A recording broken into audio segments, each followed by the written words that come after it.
Capek Bu. Tapi lapar Bu. Iya. Puasa kan ya. Jadi capeknya berkali-kali lipat karena puasa gitu. Oh, teman-teman sebelum kesini ada agenda apa?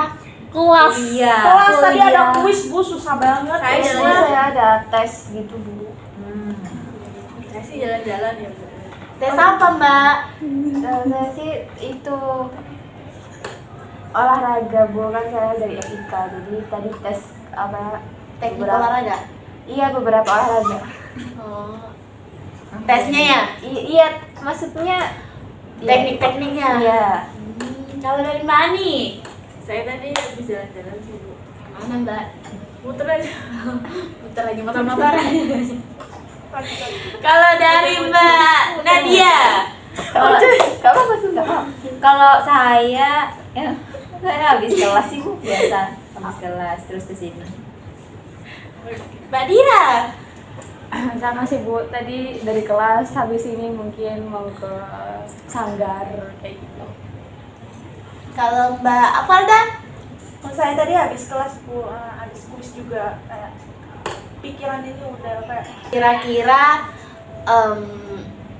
teman-teman habis ini ada kegiatan apa?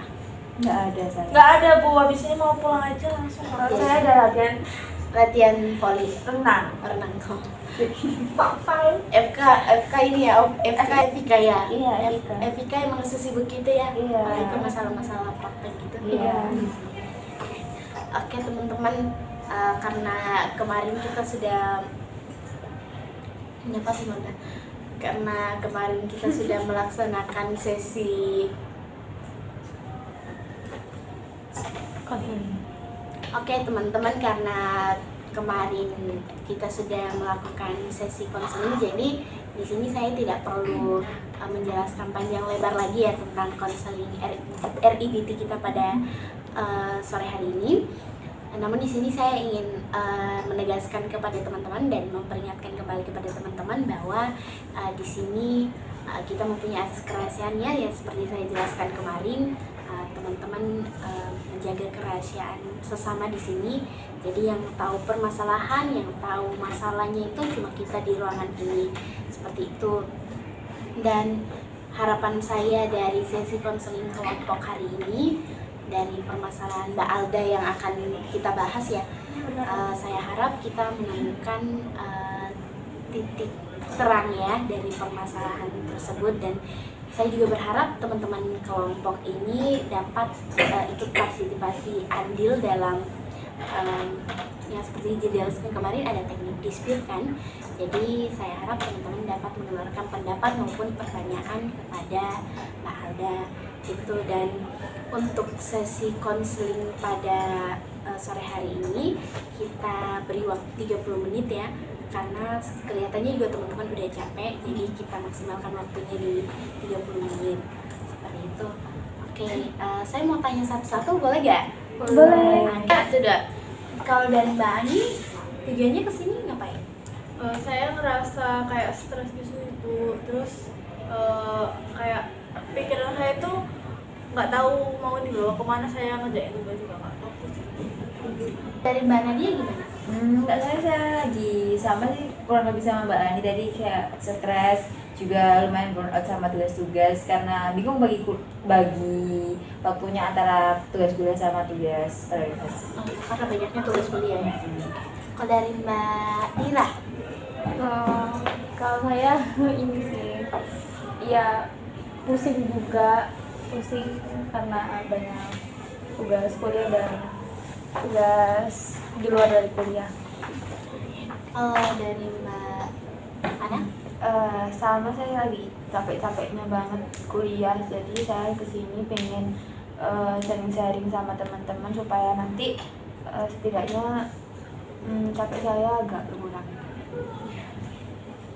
oke. Kalau dari Mbak Avalda, Kalau dari saya mau mencari pikiran saya yang lebih logis itu Bu. Dari konseling kemarin mau tahu tindak lanjut yang berikutnya hari ini.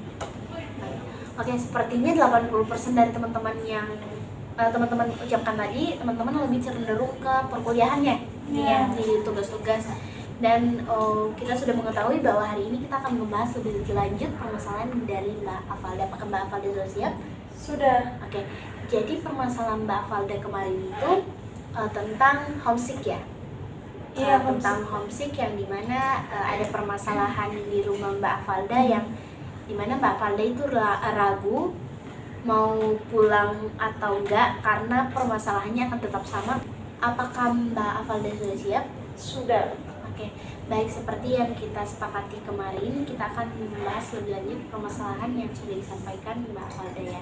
Yang dimana Mbak Afalda ini mengalami homesick dan juga permasalahan di keluarga, dimana Mbak Afalda merindukan rumah, kampung halaman, namun adanya konflik yang membuat Mbak Afalda 50-50 lah, ingin pulang dan enggak.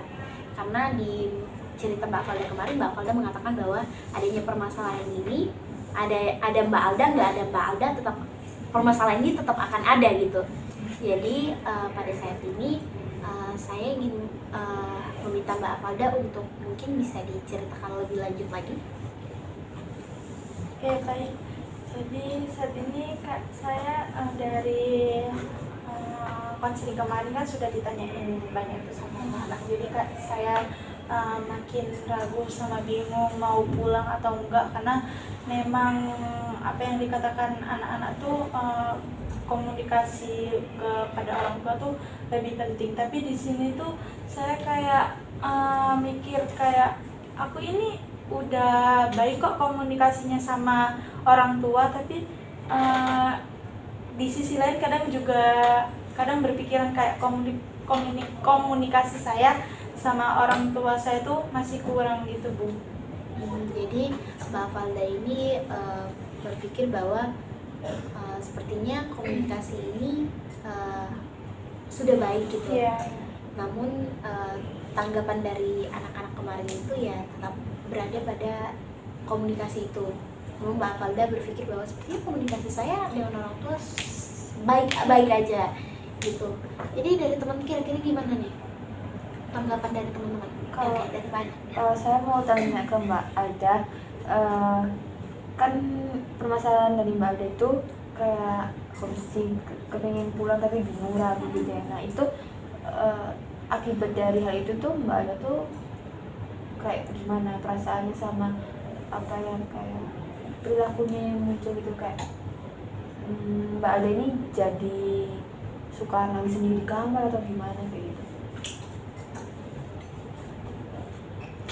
Oke, jadi dari pertanyaan Mbak Ana tadi, kan saya jadi lebih sering di kos nih. Sama yang kayak saya ceritakan kemarin ya teman-teman. Jadi perilaku saya yang muncul itu saya jadi kurang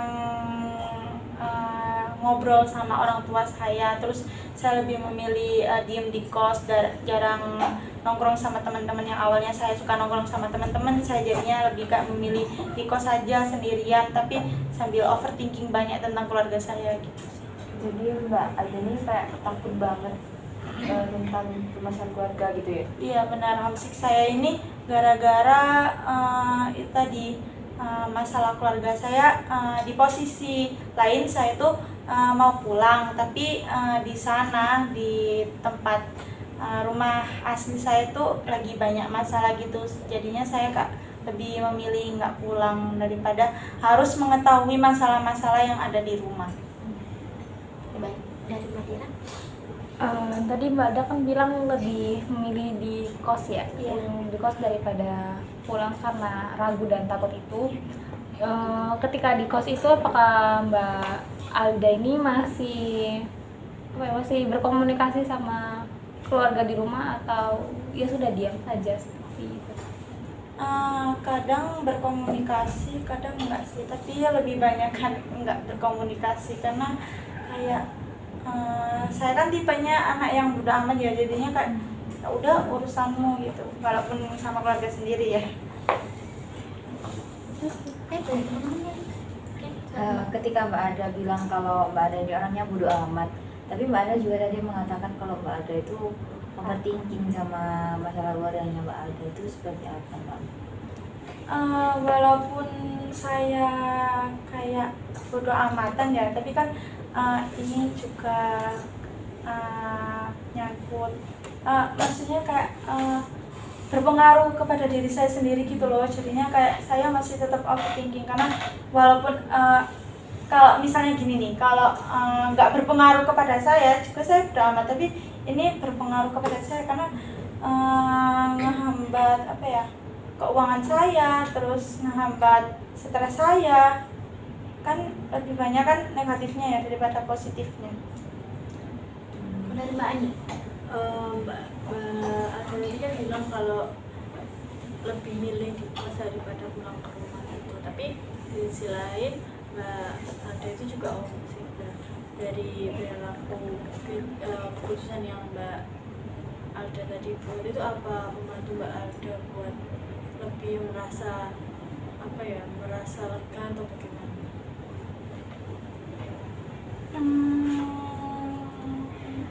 Iya, lega, karena saya kayak nggak tahu ya, akhir-akhir ini saya lebih kayak memilih lebih nggak mau ketemu sama keluarga sendiri gitu loh. Jadinya kayak lebih nyamanan di kos, walaupun di rumah itu ada kamar sendiri tapi masih tetap nggak nyaman gitu. Oke, baik. Terima kasih untuk respon teman-teman maupun pertanyaan. Di sini saya ingin bertanya kepada Mbak Alda. Pada sesi kemarin Mbak Alda mengatakan bahwa dulunya Mbak Alda sering keluar ngopi bersama teman-teman, namun sekarang Mbak Alda lebih cenderung mengurung diri di kosan dengan mungkin ya itu akan membangkitkan overthinking dan stres Mbak Alda sendiri. Nah, apakah nih, kan Mbak Alda nih mengatakan tadi bahwa Mbak Alda ada bodo amat, tapi Mbak Alda juga overthinking. Apakah Mbak Alda tidak mencoba untuk mungkin keluar lagi ngopi dengan teman-teman? Iya, sudah mencoba. Kadang kalau keluar tuh memang ke distract sama keluar nongkrong itu ya, tapi kan kalau udah balik lagi ke kos kan masih juga kepikiran. Mungkin kepikirannya nggak sebanyak yang kayak masalah awal yang sebanyak dulu. Mungkin kayak oh iya ya, di rumah lagi gini pasti pikiran dikit-dikit. Iya, saya paham ya perasaan Mbak Alda. Ketika Mbak Alda biasanya kan kalau kita nyampe di kosan tuh, saya dulu mahasiswa juga pasti merasakan hal yang langsung kesepian setelah pulang bersama teman-teman. Itu ketika Mbak Alda kesepian, berarti permasalahan itu langsung muncul di pikiran Mbak Alda ya? Iya benar, kadang kepikiran karena ya.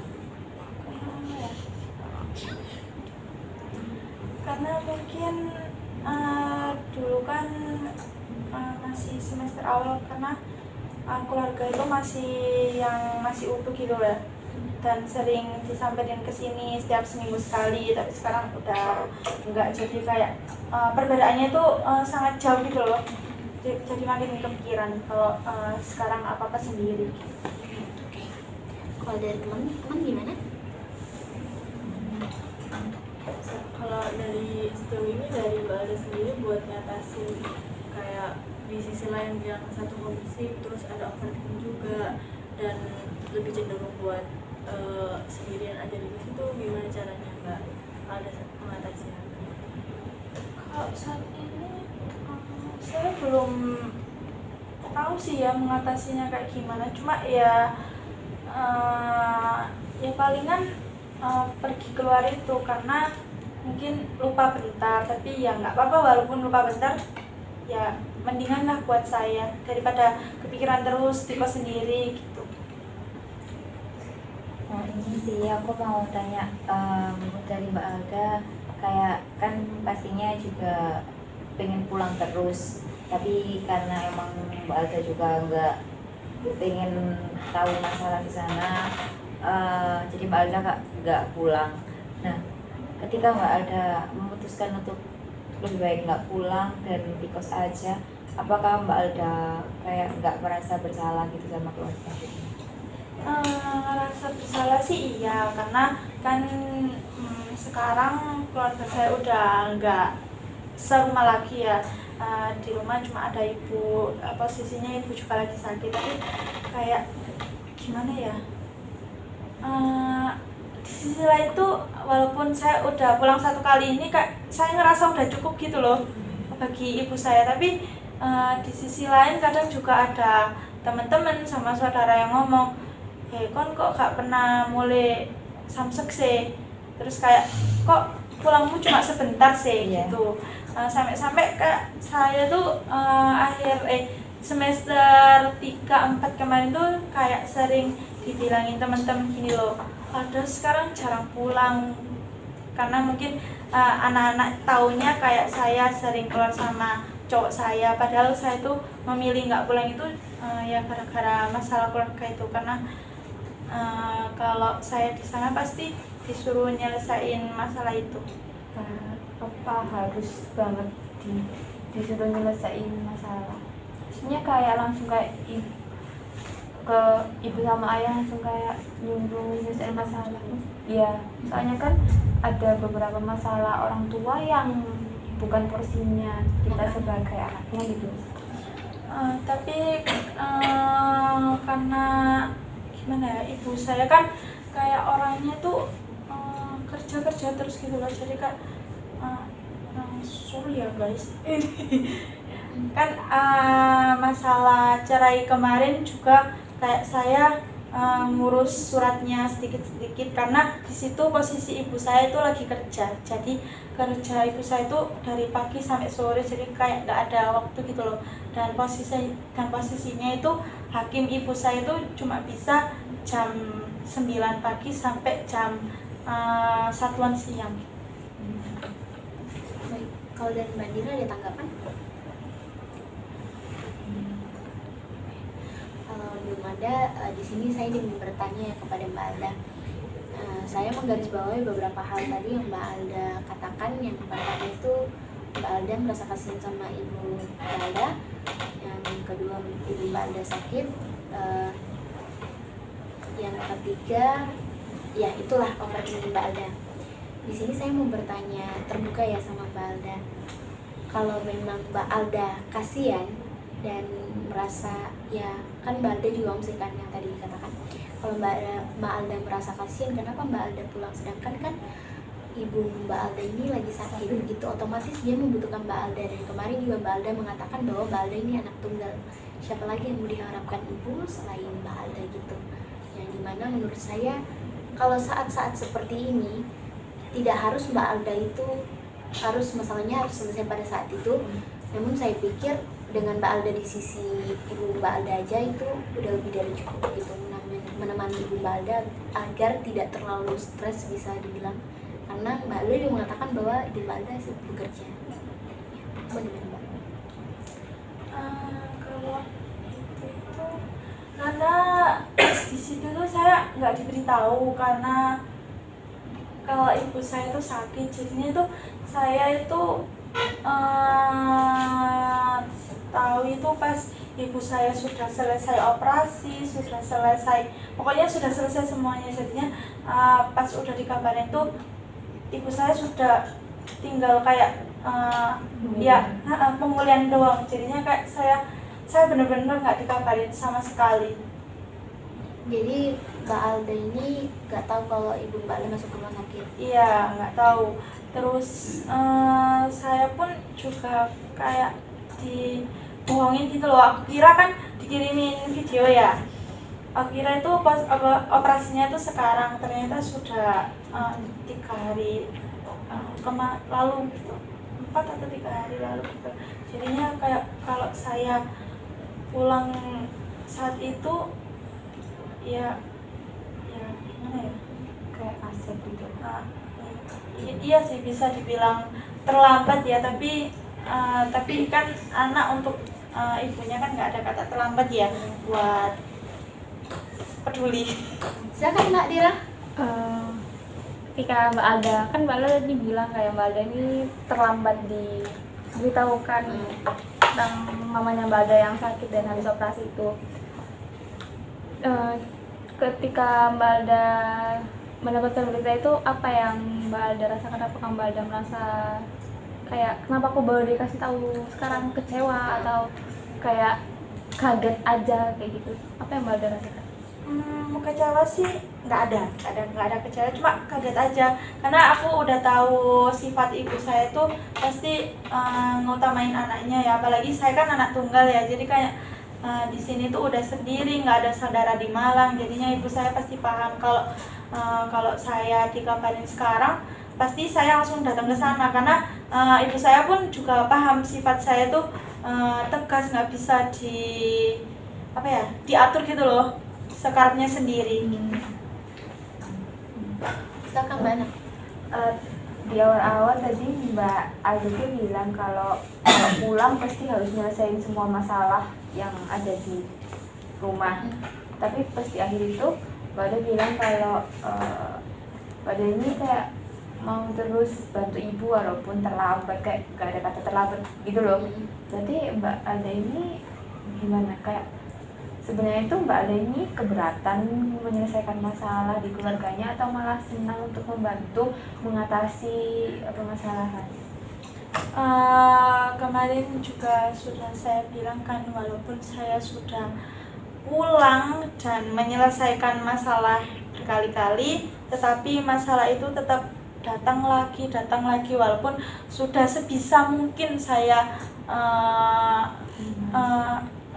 saya nyelesain masalah itu berkali-kali, dan juga kayak udah kayak ngabarin keluarga gitu loh, kalau ada masalah ini datang lagi aku nggak mau urusan lagi gitu.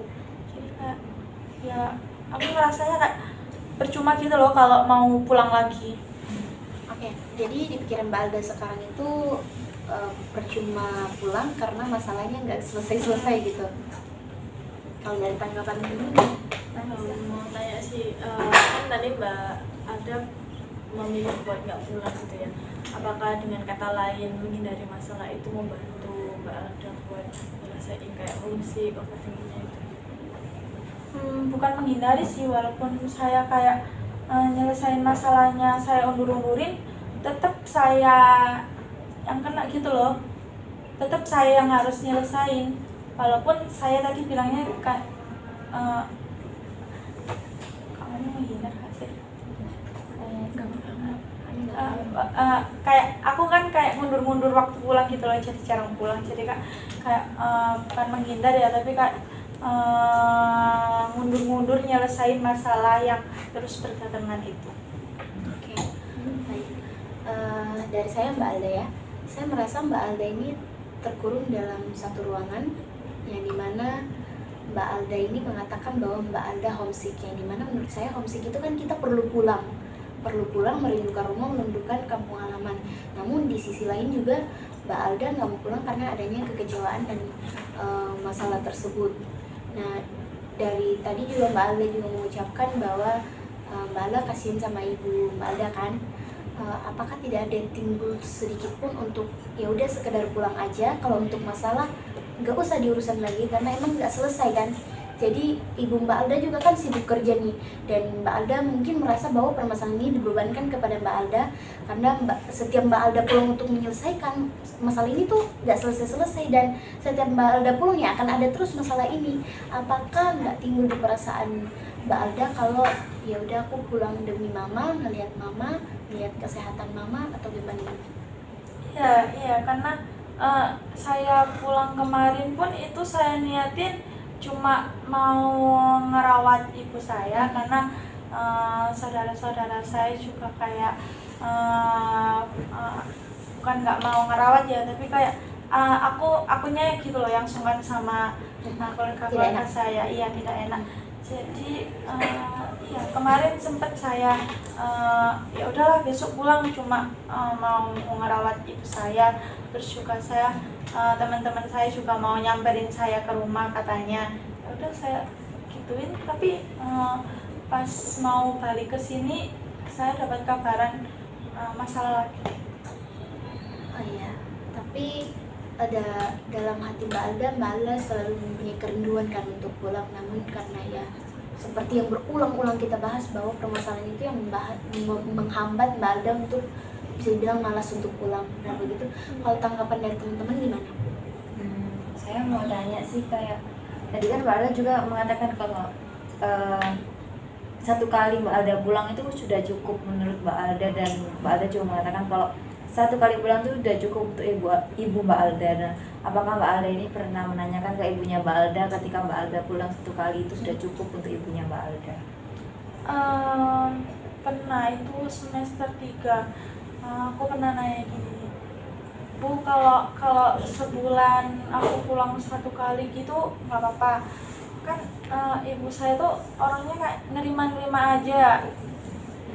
Balik yang saya katakan tadi, kalau ibu saya tuh pasti ngutamain anaknya, pasti kayak ya udah terserah kamu aja, enaknya gimana, baiknya gimana. Jadi kak, kalau kemauan saya ya udah diserahin ke saya maunya gimana.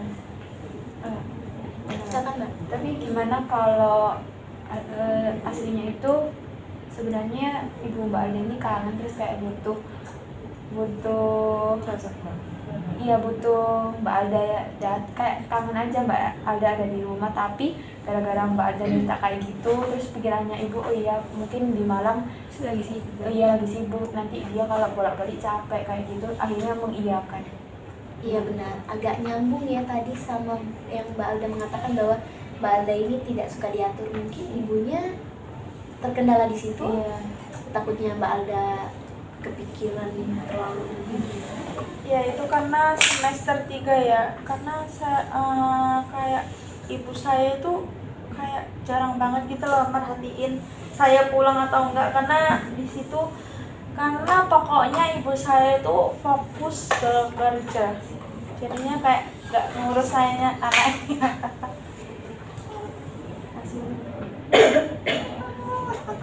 Ya Allah, rasanya cok. Iya sih, saya jadi memahami kalau ternyata Ayo ngomong nih.